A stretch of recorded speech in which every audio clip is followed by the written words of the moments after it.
último vídeo que eu vou tratar sobre zero de funções. E aqui é o método de Newton. Bom, o método de Newton ele é um aperfeiçoamento do método da secante. Por quê? O método da secante, porque a secante é aquela que corta o gráfico em dois pontos. O método de Newton é baseado na tangente, ou seja, a tangente a gente obtém é aquela que tangencia a função em um ponto. E a gente consegue determinar a tangente através da derivada. A equação da reta tangente é tranquila, porque a derivada no ponto te dá a inclinação da reta tangente. Então o que muda praticamente do Newton para da secante é isso. Em vez de a gente juntar dois pontos, passa só por um ponto, usando a reta tangente, usando a derivada. Aqui dá o exemplo, ó, aqui, ó. Depois o f de x2, aqui, aí o f de x3 está aqui, passa a tangente aqui, vai passando a tangente, aqui, opa, já está aqui, a próxima tangente já vai dar praticamente em cima do ponto x5.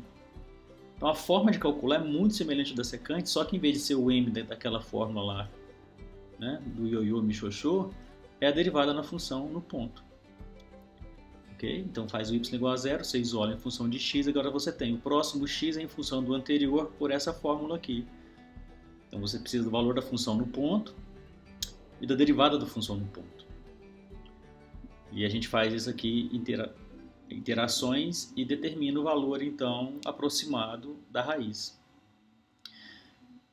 Tem uma vantagem muito grande nesse método, pessoal, que é que ele converge muito rápido.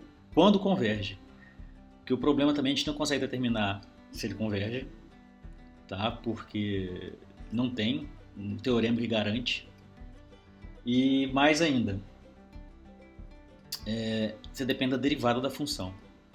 E às vezes a derivada é um problema descalculado, tá? A gente tem métodos para calcular derivadas aproximadas de função, pra você ter ideia. Então, tem essas desvantagens. A vantagem mesmo é que converge muito rápido, rapidíssimo. A gente vai analisar isso aqui nos exercícios e exemplos que eu vou passar para vocês. A implementação, então, para esse método, então, a gente depende para passar além do valor da função e da derivada e de um ponto inicial, porque a gente tem que começar de um ponto inicial qualquer.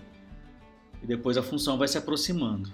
A gente tem que verificar, então, o quão próximo de zero está a solução, porque a gente não quer fx igual a zero, então a gente tem que passar esse limite que a gente quer para o erro, a gente vai chamar de epsilon, o mesmo epsilon do cálculo.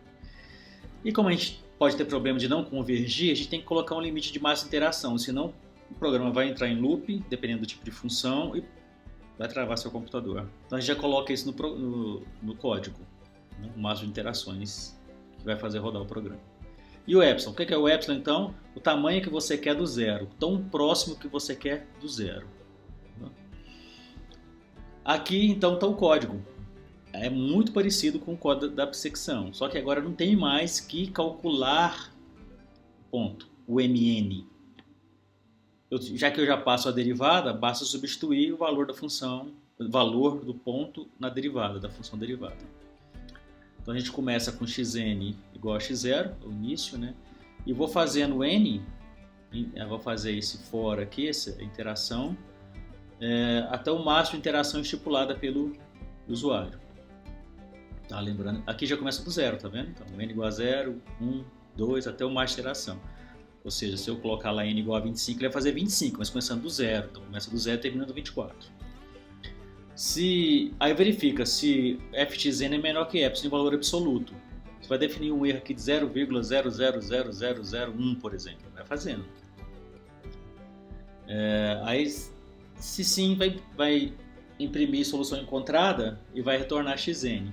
Aqui no caso, eu também estou imprimindo aqui a quantidade de iterações. Isso é interessante para a gente verificar, porque já nos outros códigos a gente passava a quantidade de iterações, o n maior, né? Esse aqui a gente não precisa passar o número de iterações, a gente passa o máximo, ele pode terminar antes do máximo. Vai servir então para a gente poder fazer comparações com os outros métodos.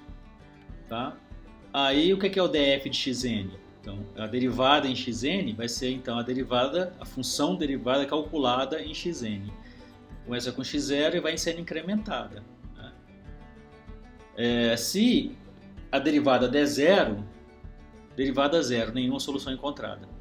Derivada zero, o que significa? Deu uma reta paralela ao eixo x ou perpendicular ao eixo y. Não tem como encontrar a solução. Não vai ter ponto, porque tem que ter um ponto de cruzamento, como a gente está vendo aqui, ó, com o eixo X. Se ela é paralela, pô, não vai cruzar com o eixo X. Então não tem jeito de achar esse valor. Então o método já deu errado. Retorna então nono. Aí calcula o xn. O próximo xn é o que? É o anterior, que é o x0, menos fxn sobre a derivada de xn, tá? E assim vai variando. Depois aqui o xn vai ser o x1, vezes fx1, daí fx1 e assim vai fazendo. Vai fazer até quanto? Até o máximo de interações. Nós temos que garantir que o programa vai parar. Aí, se chegar até aqui e não encontrar um valor menor que o epsilon estipulado, você coloca o número mais de interações excedido, nenhuma solução encontrada. Vamos compilar isso aqui só para ver se está ok. Compilou. Beleza. Só mais de novo sobre a subproporção áurea que eu falei da bissecção, que é x ao cubo menos x ao quadrado menos 1, tá? Tá, então a figura, é só você clicar aqui, você vai entender o que significa isso. É um link da Wikipedia, é um termo muito conhecido para matemáticos, né?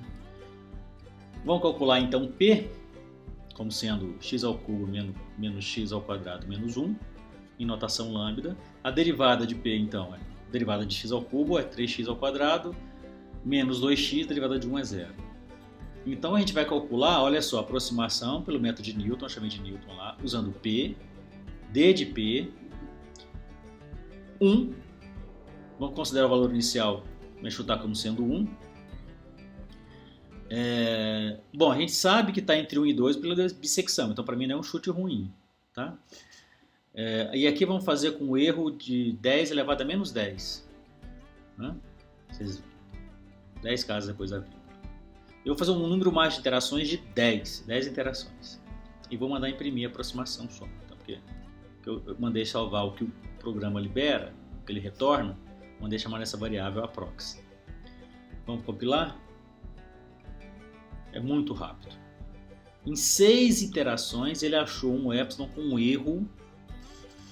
erro na 10ª casa. Isso foi bem menos do que o da bissecção. Não sei se você lembra, acho que foi 20 que a gente mandou, né? Então, é só perguntando, quantos métodos de bissecção começamos no intervalo 2 são necessários para atingir essa precisão? Acho que foi 20. Depois confirma no vídeo anterior. Um exemplo, como eu falei, nem sempre converge. Se você aplicar o método da bissecção para x elevado a 1/3, ou seja, a raiz cúbica de x, olha o que acontece. Ó. Tá aí.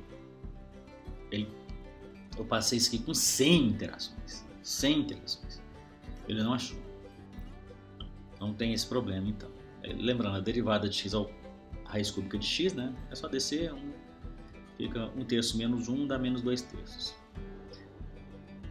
Aí eu deixei de um exercício aqui no final. Esse número plástico aqui também é um número olha o tanto de número que tem, né?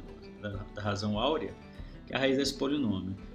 Então faça um exercício simples, né? Escolha x1, x0 igual a 1, implemente duas iterações do método Newton para se formar um número de plástico, para aproximar esse cara aqui. Use o valor exato sempre para calcular o erro absoluto após duas interações do método de Newton. Tá?